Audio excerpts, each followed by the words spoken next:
Quand Hitler sera le dictateur de l'Allemagne, il appliquera ce qu'il a écrit dans son livre, Mein Kampf. Une race plus forte chassera les races faibles, car la ruée finale vers la vie anéantit les faibles, pour donner leur place aux forts.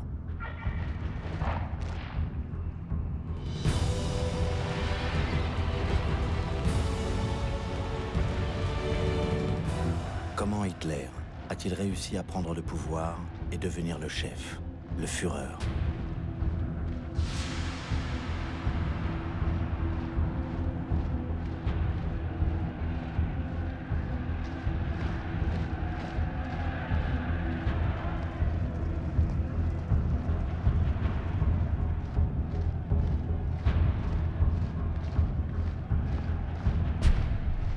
Nuremberg, 1929.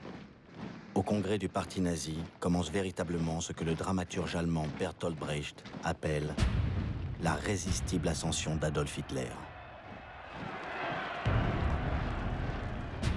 Une nouvelle crise économique très violente, partie des États-Unis, ravage le monde et surtout l'Allemagne.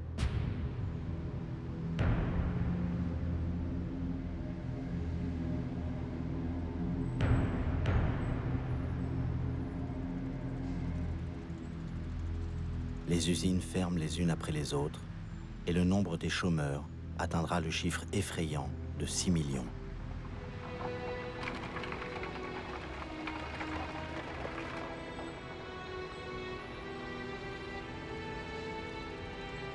Désespérés, ils sont nombreux à se tourner vers les nazis et vers les communistes qui ont aussi leurs troupes de paramilitaires en uniforme.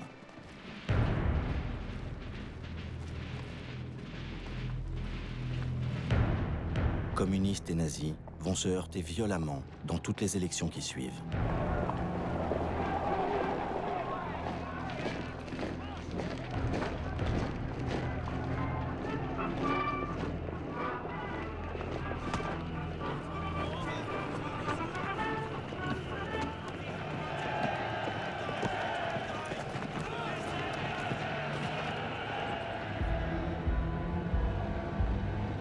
Hitler provoque le désordre et prétend être le seul à pouvoir l'arrêter. Ce véritable chantage s'avère efficace. Hitler va rallier les commerçants et les petits propriétaires en dénonçant ce qu'il appelle la peste rouge, les marxistes égalitaires qui effraient aussi les paysans.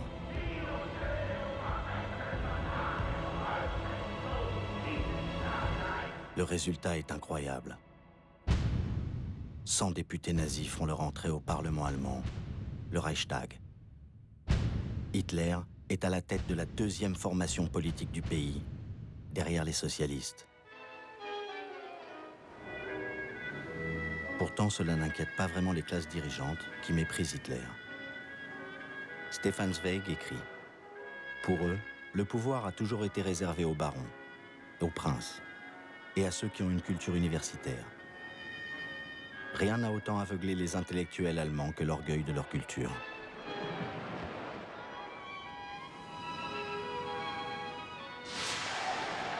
Pendant ce temps-là, Hitler continue son ascension. En un an, il s'impose à l'extrême droite allemande.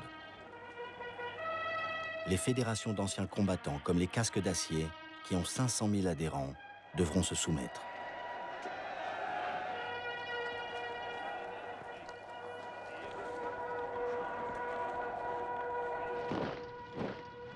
Derrière cette posture dominatrice, Hitler cache un terrible secret.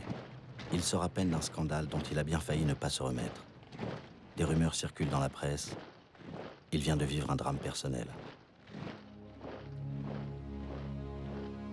Une passion pour sa propre nièce, Kelly Raubal, 23 ans. Il l'a aimée d'une manière irrationnelle, possessive. Elle vient de se suicider. Elle vivait avec lui dans son appartement de Munich. Elle avait confié à un ami « Mon oncle est un monstre. Personne n'imagine ce qu'il exige de moi. »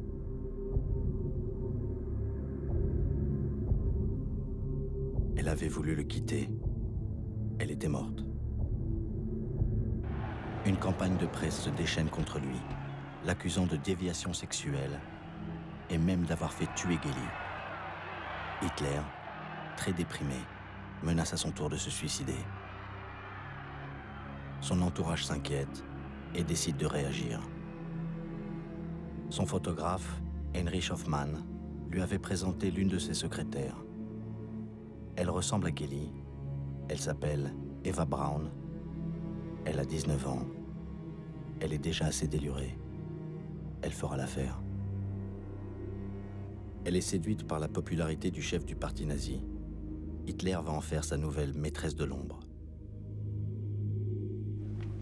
Il se proclame célibataire, marié à l'Allemagne, pour séduire l'électorat féminin. Les Allemands ont déjà le droit de vote grâce au mouvement féministe.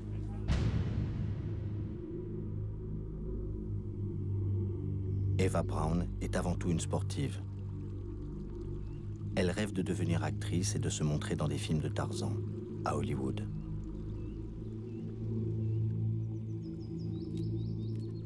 Auprès d'elle, Hitler retrouve sa hargne d'animal politique, alors que s'annonce la fin du mandat du président de l'Allemagne, Hindenburg. Hitler est candidat à sa succession en 1932. À peine 10 ans après sa tentative de putsch et la prison, Hitler pourrait devenir président de l'Allemagne. Les Allemands découvrent un affichage impressionnant. Le chef de la propagande nazie, Joseph Goebbels, dit « Soyons grandioses ». Il invente une campagne électorale ultramoderne, en avion, une première en Europe. Le plus grand appareil commercial de l'époque est mis à sa disposition par le directeur de la compagnie aérienne, Lufthansa, qui ne refuse pas cette publicité.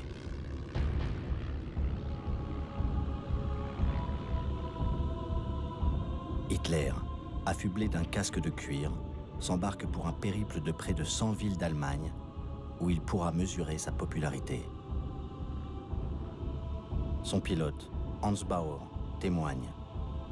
« Nous avons volé par tous les temps, orage, tempête. Aucune réunion n'a dû être annulée. Les gens ont commencé à perdre leur peur de l'avion. Et Hans Bauer a cette conclusion. Hitler a contribué à l'extension du trafic aérien. Goebbels invente le slogan « Le Führer au-dessus de l'Allemagne ». Il forge le mythe d'Hitler, sauveur suprême, avec ce survol soigneusement filmé et qui sera projeté dans tout le pays.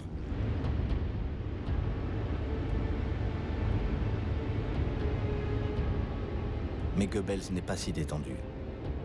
Cette campagne coûte cher et les industriels se méfient encore un peu de la violence d'Hitler.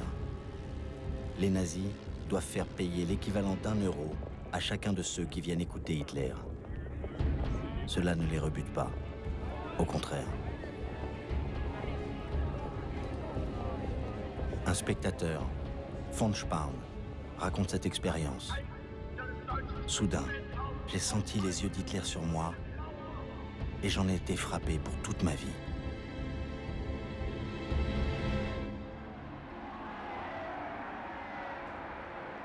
Une semaine avant l'élection présidentielle, Hitler rassemble 100 000 Berlinois, lassés des partis traditionnels, qui semblent incapables de faire face à la crise. Dans la foule, Jutta Rudiger, 20 ans. Je ne peux pas vous expliquer l'état dans lequel le chômage nous plongeait.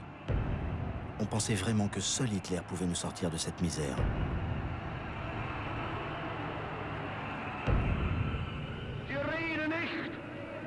Von den Zehntausenden, die Jahr für Jahr den Gashahn aufdrehen, nicht weil es ihnen zu gut geht. Grâce à son discours pseudo-social, Hitler devient un candidat sérieux à la présidence. Alors la presse se déchaîne. À droite, Hitler est présenté comme le prototype de l'aventurier politique. À gauche, les insultes sont plus personnelles. Hitler est traité d'efféminé, de tricheur demi-fou. de charlatans vaniteux, de faux durs à la cravache en peau de rhinocéros.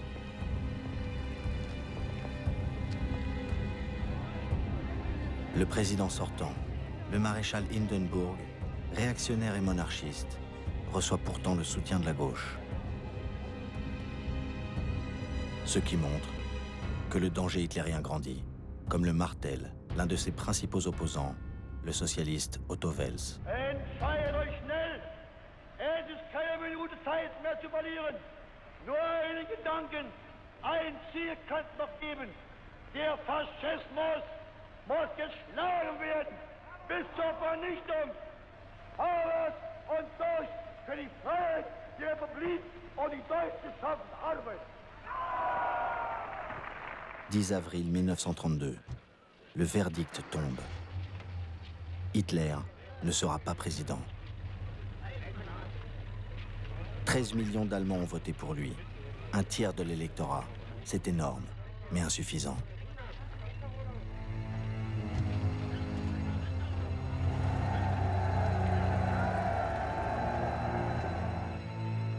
Hindenburg, réélu grâce aux socialistes, ne veut plus dépendre d'eux. Il provoque de nouvelles élections. Et Hitler poursuit sa résistible ascension. Il repart en campagne.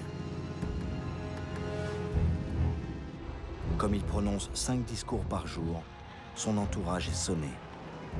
L'un de ses intimes dit « Nous étions comme des soigneurs qui doivent remettre leurs boxeurs en état entre chaque round. »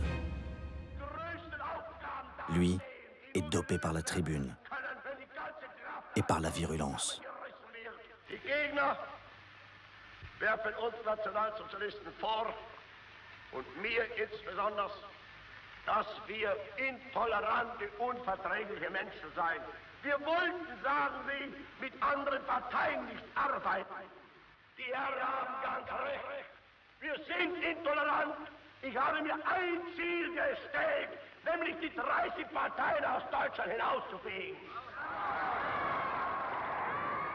Pour Hitler, le premier parti qu'il faut abattre dans cette campagne électorale de 1932, c'est le Parti communiste. Les SA sont chargés de la besogne. Ils sont maintenant 400 000 qui s'autofinancent en payant leur uniforme et leur équipement. L'un d'entre eux, Wolf Teubert, est employé dans une délicatessen de Hambourg. À tout moment, il peut rejoindre sa cohorte motorisée. Il dit « Je n'avais qu'une chose dans la tête, risquer ma vie pour l'Allemagne. » L'humiliation du traité de Versailles avait fait de moi un passionné défenseur d'Hitler.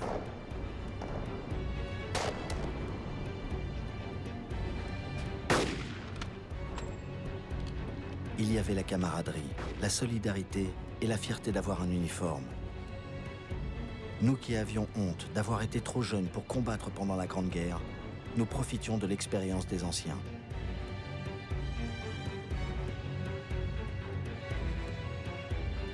Goebbels leur avait fabriqué une idole, un petit voyou berlinois, promu chef de section d'assaut, Horst Wessel.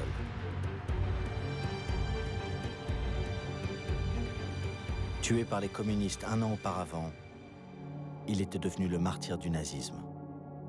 À ses obsèques grandioses, le chef de la propagande, Goebbels, avait comparé son sacrifice à celui du Christ. Il avait fait filmer ces images pour montrer que le nazisme est une dévotion, comme le christianisme. Puis, il avait fait mettre en musique ce qu'il avait présenté comme le dernier poème du SA pour en faire l'hymne officiel du parti nazi, le Horst Wessel Lied, le chant de Horst Wessel, le credo de la violence.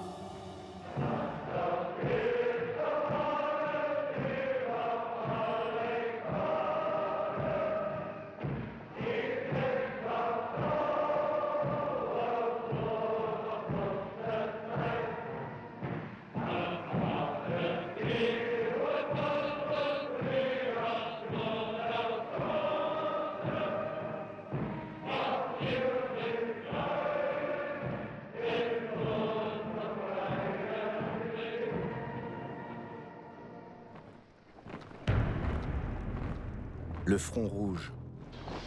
Ce sont les milices communistes qui ont toujours porté la casquette d'ouvrier et la blouse à la russe. Toutes ces militantes, tous ces militants, portés par leur idéal. Ils ont, eux aussi, leur champ de combat.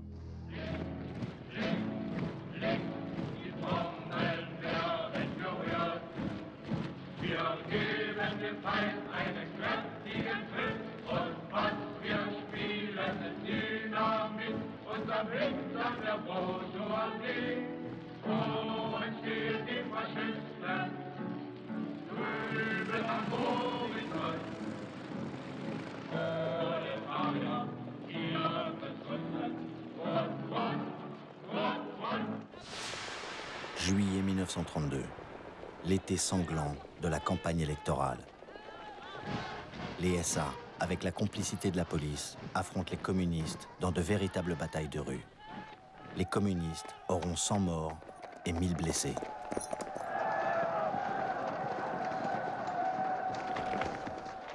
Beaucoup d'Allemands, épuisés par le désordre et l'impuissance du gouvernement, approuvent les violences nazies. D'où le résultat des élections. 230 députés nazis. Hitler est désormais le chef du premier parti politique du pays.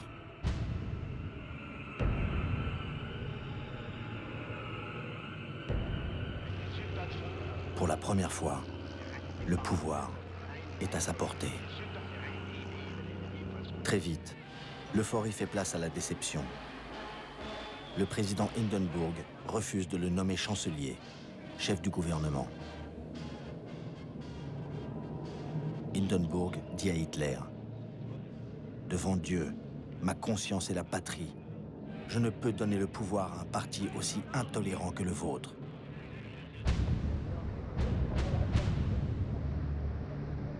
Hindenburg lui propose quand même d'entrer au gouvernement.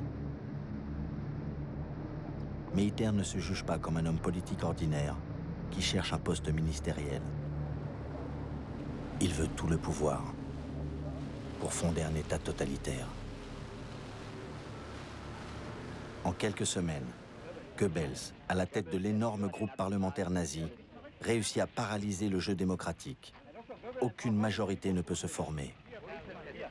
Goebbels, avec le sourire maléfique de ses mauvais coups, annonce « Il est grand temps de dissoudre cette assemblée qui ne reflète plus la volonté du peuple. » Ich halte diesen Reichstag für vollkommen überfällig und bin der Überzeugung, dass aufgelöst werden muss, weil nicht mehr dem Willen des Volkes entspricht. Il faut de nouveau des élections, les troisièmes en un an. Elles auront lieu en novembre. Hitler pense encore en profiter.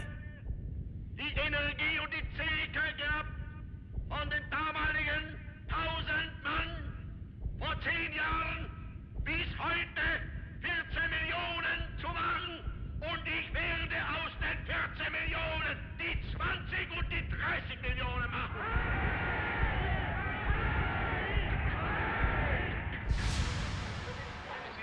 Les résultats de ces élections sont très décevants pour Hitler. Entouré de sa garde personnelle de SS, il rumine son échec. Il a perdu 2 millions d'électeurs et 40 députés.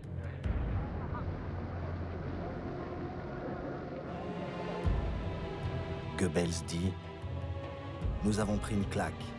Hitler a refusé d'entrer au gouvernement. Les électeurs n'ont pas compris pourquoi. » Goebbels lit avec amertume la presse mondiale. Le Daily Herald de Londres écrit « L'hitlérisme comme force politique est mort. » Le quotidien français, Le Populaire, dirigé par un grand nom du socialisme, Léon Blum, titre « La fin de Hitler ». Non. 3 mois plus tard, Hindenburg, toujours dans l'impossibilité de constituer une majorité, a fini par désigner Hitler, chancelier d'Allemagne.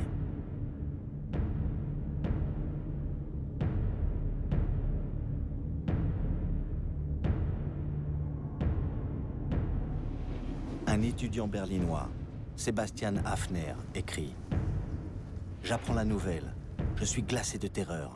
L'espace d'un instant, je sens physiquement l'odeur de sang et de boue. Je perçois quelque chose de dangereux. comme la grosse patte sale d'un animal prédateur qui plaque ses griffes sur mon visage.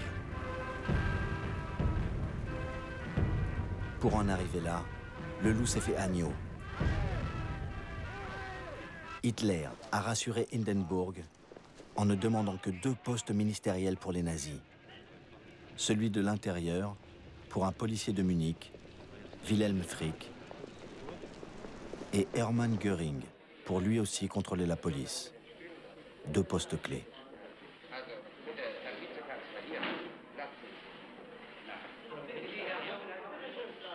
Hitler avance masqué.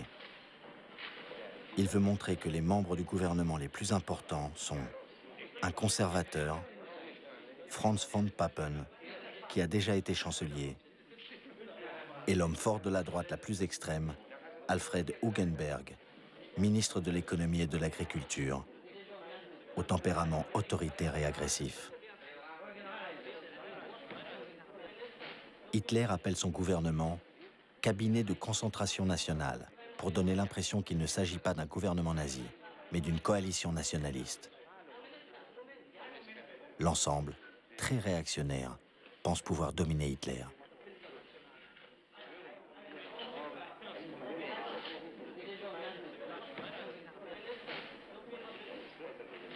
Von Papen se trompe lourdement lorsqu'il dit à Hugenberg « Hitler, c'est notre homme ». Et l'autre répond « Nous l'encadrons ». Le soir même du 30 janvier 1933, Goebbels organise à Berlin, comme dans toutes les grandes villes, une retraite au flambeau qu'il veut grandiose, avec les casques d'acier, les SS et surtout les SA.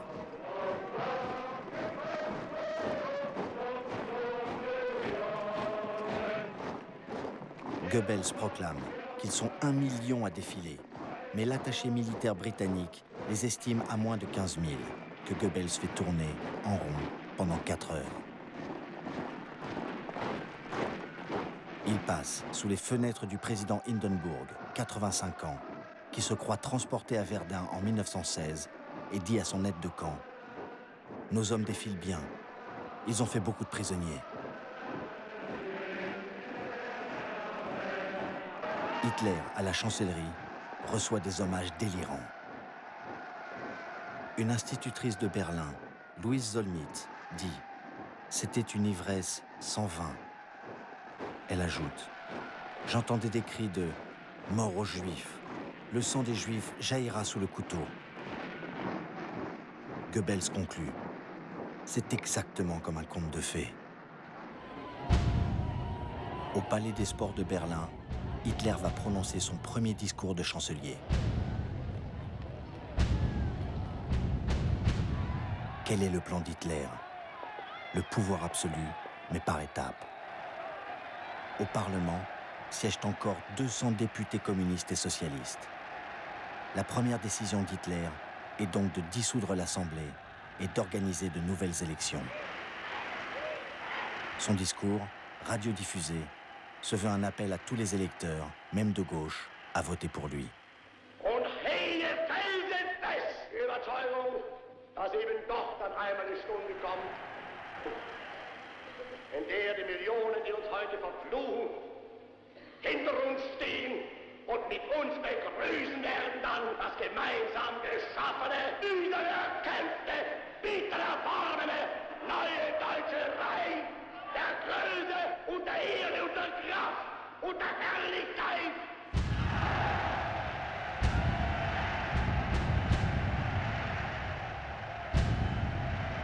Avec ce discours, somme toute conciliant, Hitler continue à avancer masqué. Mais Goebbels vient mettre les points sur les i en revenant aux fondamentaux, l'antisémitisme et la violence, pour l'électorat nazi de base. Und wenn die jüdischen Zeitungen heute glauben, auf versteckte Drohungen die nationalsozialistische Bewegung einschüchtern zu können, sie sollen sich hüten. Einmal wird unsere Geduld zu Ende sein und dann wird den Juden das freche Lügenmaul gestopft werden.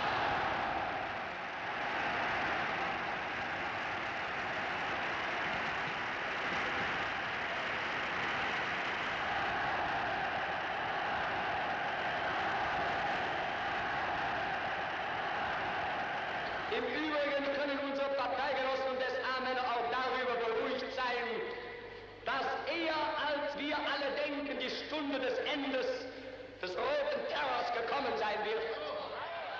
Und wir werden den Herren vom Karl-Liebknecht-Haus bald Töne beibringen, die sie noch niemals vernommen haben.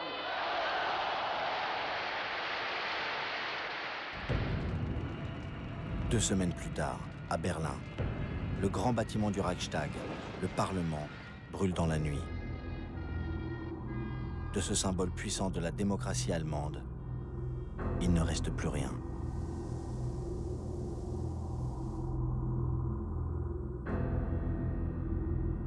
L'enquête, menée par une police aux ordres de Göring, incrimine un communiste hollandais appelé Marinus van der Lubbe, 24 ans, soupçonné d'avoir un lourd passé d'incendiaire. Rapidement déclaré coupable, il sera décapité. À qui profite le crime? Aux nazis. Hitler et Göring agitent le spectre d'un complot des Rouges.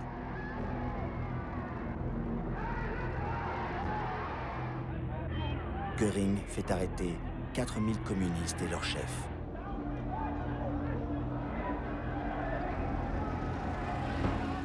Mais le Parti communiste n'est pas encore interdit. Car Hitler veut garder une apparence de légalité pour les élections législatives qui doivent conforter son pouvoir.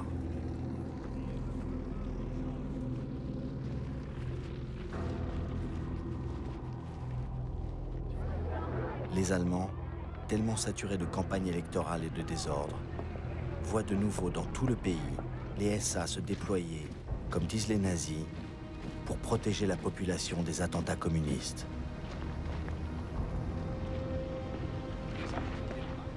Les SA sont plus d'1 million. Armés, ils ont le statut d'auxiliaires de la police. Ils se positionnent dans toute l'Allemagne devant les sièges des partis de gauche et des syndicats.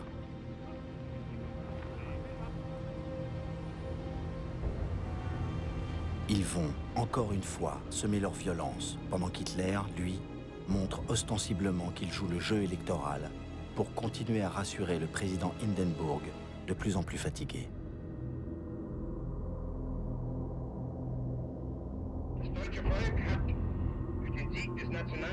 Göring, menaçant, avec son poignard, dans son fauteuil gothique, donne sa version mensongère du résultat des élections.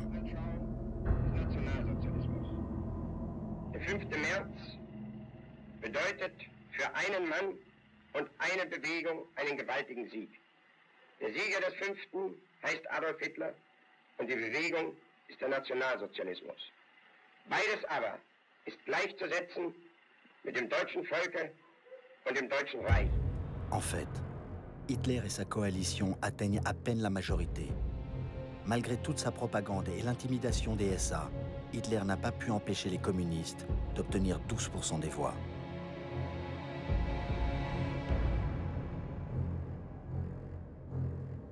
Alors Hitler jette le masque et entre dans l'illégalité, avec la complicité de son gouvernement.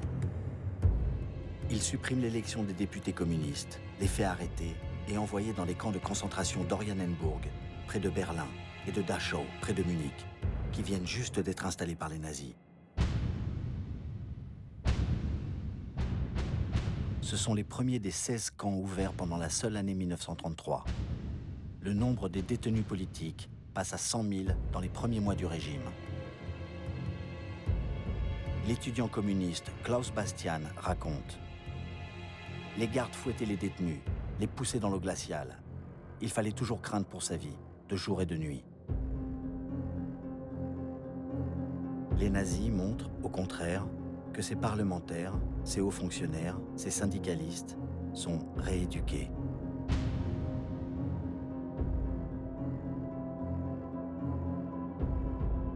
L'ombre maléfique de la dictature s'étend sur l'Allemagne.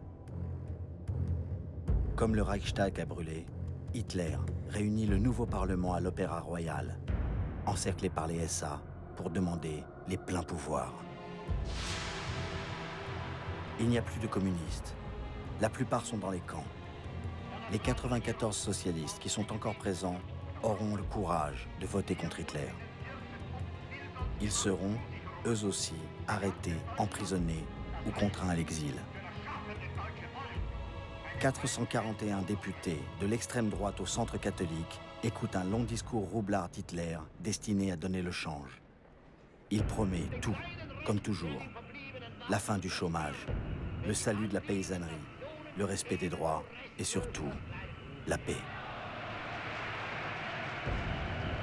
L'Assemblée se suicide en votant les pleins pouvoirs à Hitler pour 4 ans.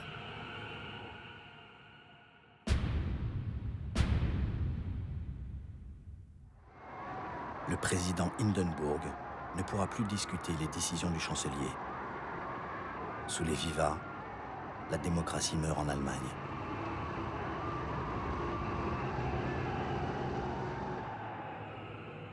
Que Hitler, un homme qui a cimenté son pouvoir par l'antisémitisme, puisse diriger l'un des pays les plus industrialisés de la planète, est perçu comme une menace universelle.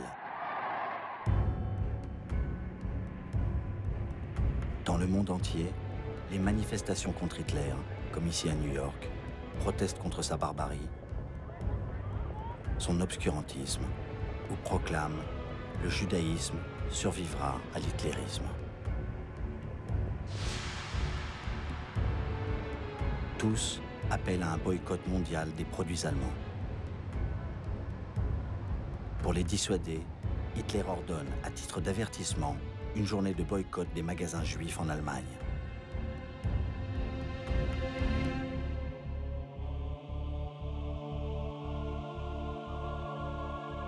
Un cinéaste amateur teste, avec sa femme, la détermination des nazis postés devant les magasins juifs.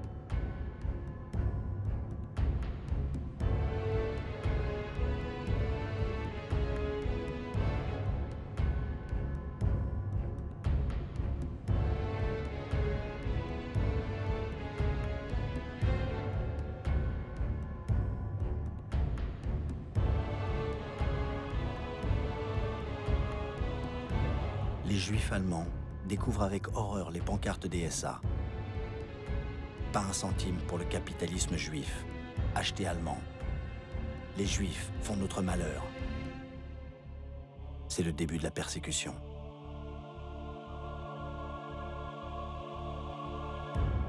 Edwin Landau, propriétaire d'un grand magasin de Prusse orientale, écrit, avant d'émigrer en Palestine avec sa famille, « En quelques heures, s'était produite une transformation en moi.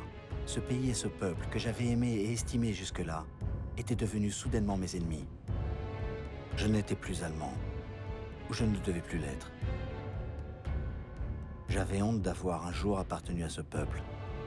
J'avais honte de la confiance que j'avais faite à tant de personnes qui désormais se démasquaient et se révélaient être mes ennemis.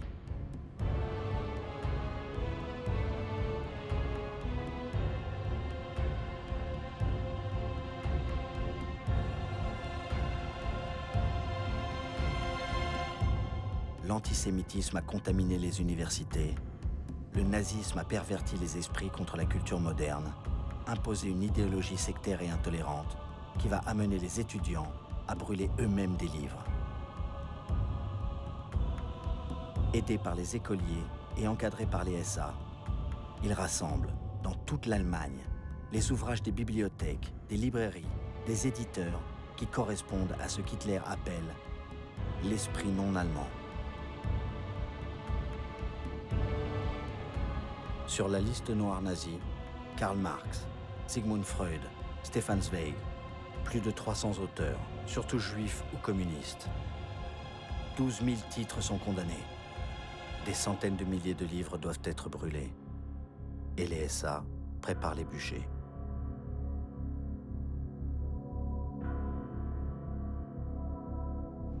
À Berlin, place de l'Opéra, Goebbels prononce le sermon radiodiffusé qui ouvre la messe noire de cette autodafé sortie du Moyen-Âge. Meine Kommilitonen, deutsche Männer und Frauen, das Zeitalter eines überspitzten jüdischen Intellektualismus ist nun zu Ende. Und der kommende deutsche Mensch wird nicht nur ein Mensch des Buches, sondern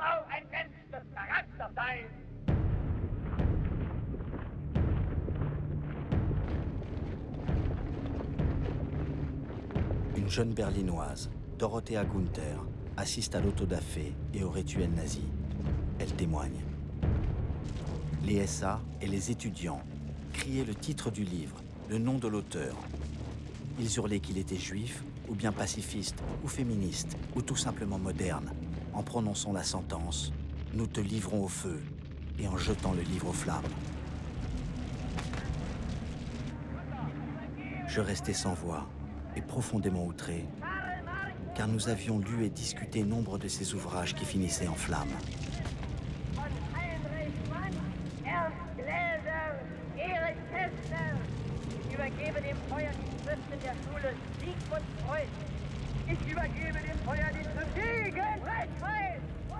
Léon Blum écrit « Ce qu'il aurait fallu en Allemagne, c'est que les socialistes et les communistes luttent dans le même sens. »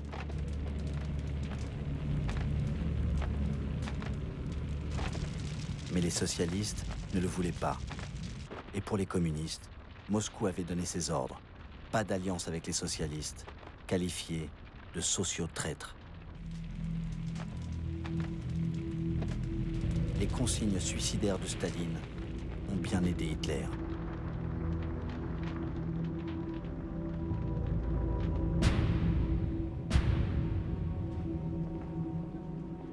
Hitler a supprimé les syndicats. Le 21 juillet 1933, il interdit le Parti socialiste.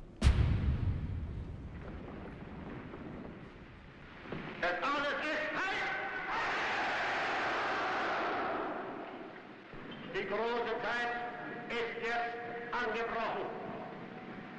Deutschland ist nun erwacht.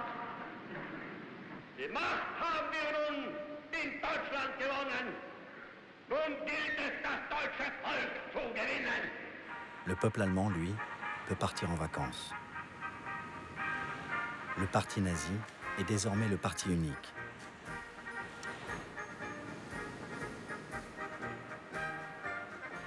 Ces slogans antisémites n'intéressent pas trop les gens. Ils sont pour la plupart indifférents au sort de leurs compatriotes juifs, qui après tout ne sont que 500 000, moins de 1% de la population. La moitié de ces juifs allemands réussira à émigrer. Gerda Blackman témoigne. « Nous avons réussi à embarquer à condition de laisser tous nos biens derrière nous.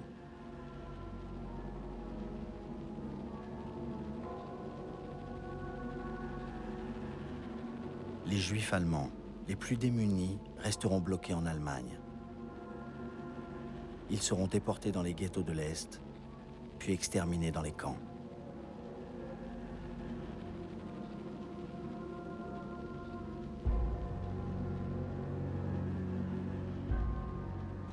Les opposants au régime s'enfuiront comme ils pourront, où ils pourront, surtout en France, où ils seront un jour rattrapés par la guerre, l'occupation allemande et livrés aux nazis.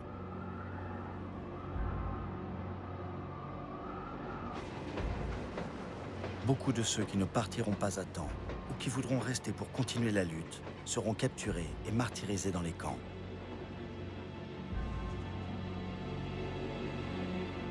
L'immense majorité des Allemands s'accommodera de la dictature.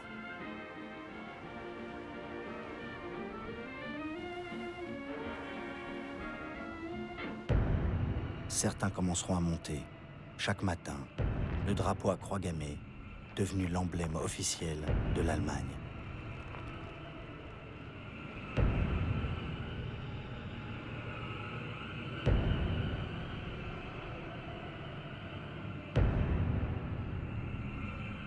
Les autres, une fois la presse muselée, ne pourront plus lire que des journaux nazis.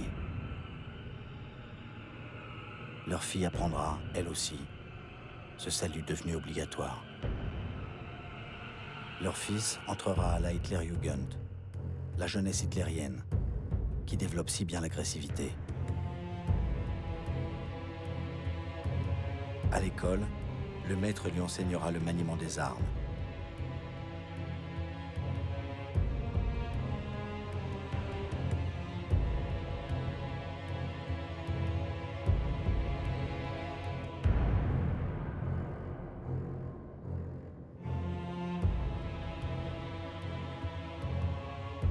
L'instituteur devra prendre des exemples judicieux et vivants pour aborder l'arithmétique.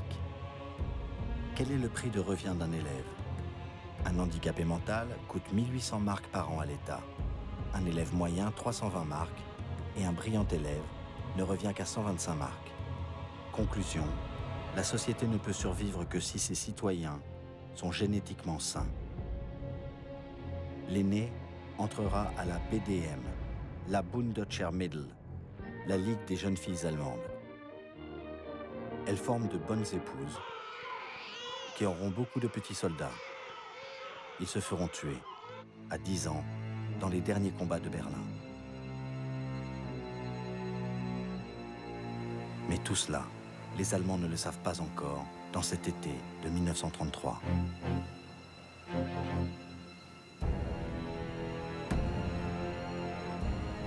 Hitler n'est pas tout à fait le chef suprême.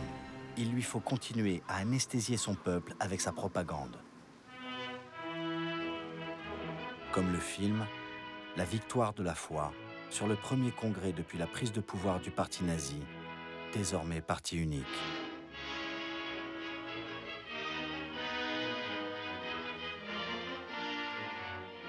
Hitler est bien servi par le talent de la jeune réalisatrice Leni Riefenstahl, qui le subjugue par sa beauté et son énergie. Elle sait comment glorifier par ses cadrages et sa lumière le nouveau Dieu d'une nouvelle mystique, celle de la race, du chef, de la puissance.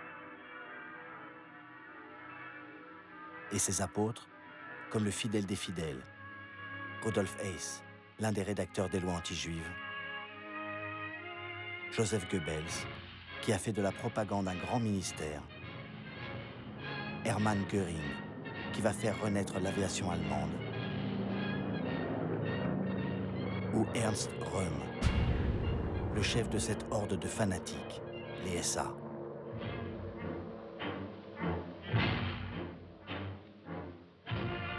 Rien ne laisse prévoir que ce film sera interdit l'année suivante, parce que Röhm, pourtant complice d'Hitler depuis le putsch manqué de 1923, sera accusé de trahison. Peut-être parce qu'il est trop près d'Hitler, ou que les SA sont trop nombreux. Ils sont 2 millions, une force concurrente de l'armée. Hitler, pour avoir le soutien des militaires, va les mettre au pas et éliminer Röhm. Tout commence l'été suivant, quand Hitler se rend en Italie pour rencontrer Mussolini à Venise.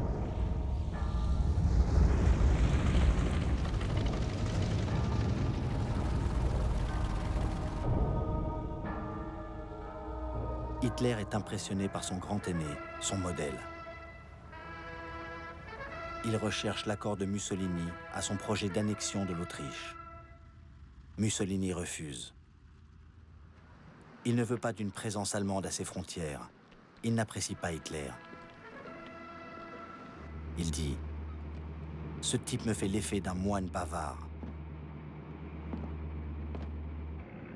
Il lui fait visiter Venise, en prenant soin de commencer par les navires de sa flotte de guerre, alors qu'Hitler n'a pas de marine. Hitler va rentrer à Berlin mortifié. Il comprend que tant qu'il n'aura pas reconstitué sa force militaire, il ne pourra rien entreprendre.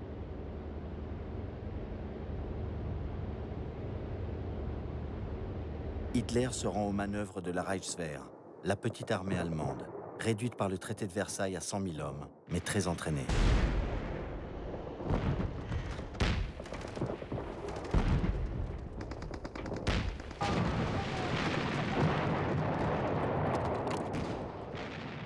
Hitler sait bien que pour faire la guerre, il faut des généraux, des amiraux, des officiers compétents, des stratèges, des spécialistes. Il a toujours promis à l'armée de la délivrer du carcan du traité de Versailles, de lui redonner ses effectifs et son armement. Mais les généraux veulent plus. Ils veulent la peau de Röhm et des SA, qui pourraient avaler l'armée.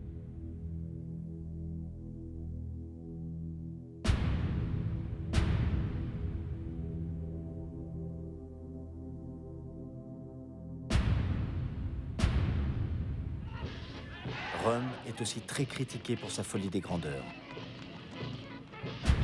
Il fait de l'ombre à Hitler. Les milieux de l'industrie s'inquiètent quand il proclame « La révolution nationale-socialiste n'est pas terminée ». Goebbels dit « C'est un bolchevique déguisé ».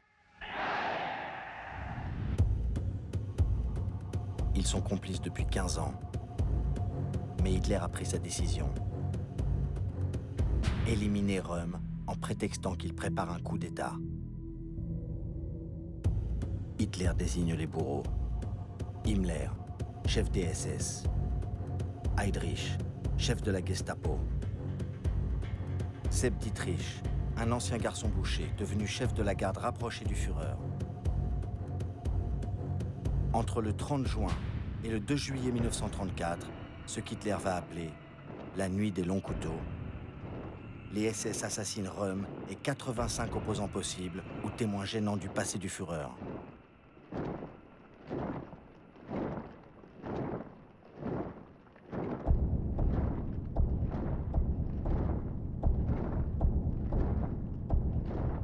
Après la disparition de Röhm, les SA perdent toute influence et sont réduits au service d'ordre.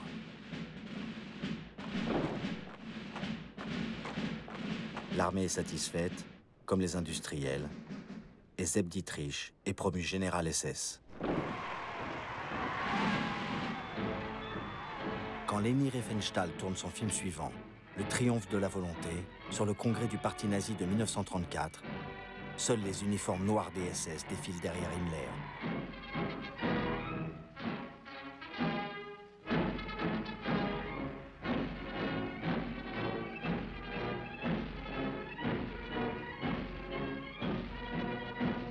Maintenant, en haut de la pyramide, Hitler est seul.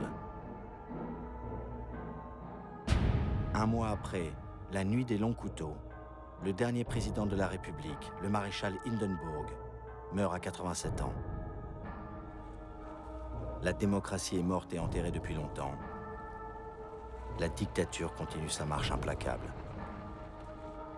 Hitler devient le chef des armées. Son pouvoir est total. Et tous les soldats jurent fidélité au Führer, notre chef et celui du peuple allemand, Adolf Hitler. Adolf Hitler!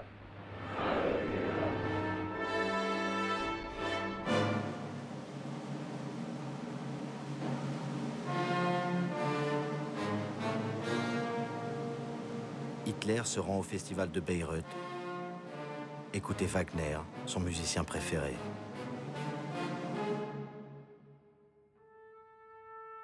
La belle-fille du compositeur, Winifred Wagner, qui l'a soutenu à ses débuts si difficiles, le reçoit maintenant en maître de l'Allemagne.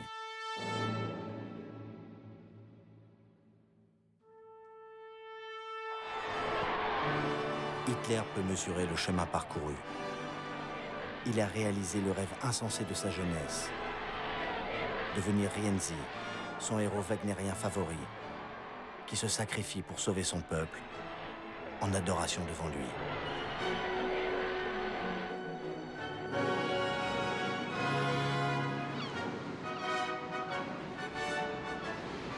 Il s'embarque, comme Siegfried, sur la mer du Nord, vers ses chimères, accompagné de ceux qui l'ont créé et qui ne peuvent plus aujourd'hui maîtriser celui qui est devenu le golem, la créature de la Bible, faite de glaise et qui aveuglera les humains de sa puissance infernale.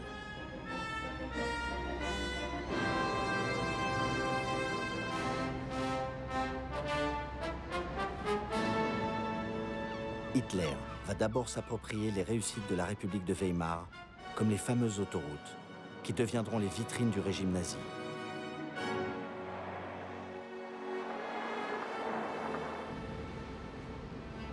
Hitler va ensuite frapper, en promulguant les lois raciales de Nuremberg.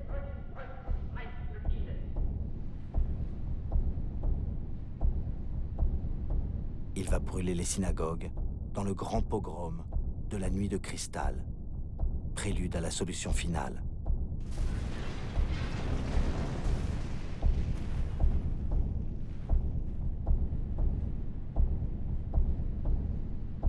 Il va violer le traité de Versailles en réoccupant les zones démilitarisées en 1919. Comme la France et l'Angleterre ne réagiront pas, leur faiblesse amènera Mussolini à se rapprocher d'Hitler, le laissant annexer l'Autriche pour accomplir ce qu'il appelle sa mission, réunir à l'Allemagne les peuples qui parlent allemand.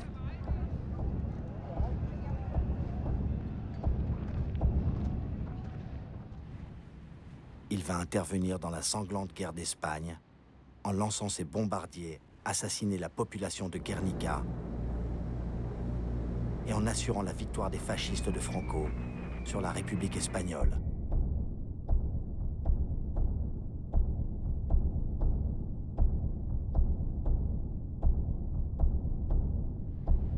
Il rêve à sa grande armée, comme celle de Napoléon.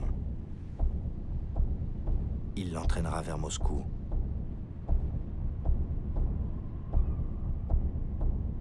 En proclamant toujours qu'il veut la paix. Wir wollen einst ein Reich sehen und ihr müsst euch schon dafür erziehen. Wir wollen, dass dieses Volk einst gehorsam ist und ihr müsst euch in dem Gehorsam üben. Wir wollen, dass dieses Volk einst friedliebend und aber auch tapfer ist und ihr müsst friedfertig sein.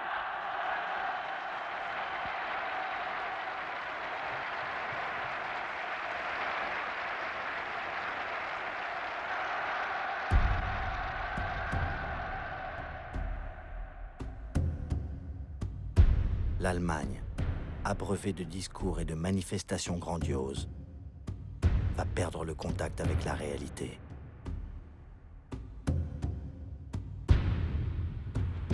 Quand l'Allemagne sera prête, Hitler, féroce et obstiné, l'entraînera, et le monde avec elle, dans une longue nuit, peuplée des fantômes de 50 millions de morts.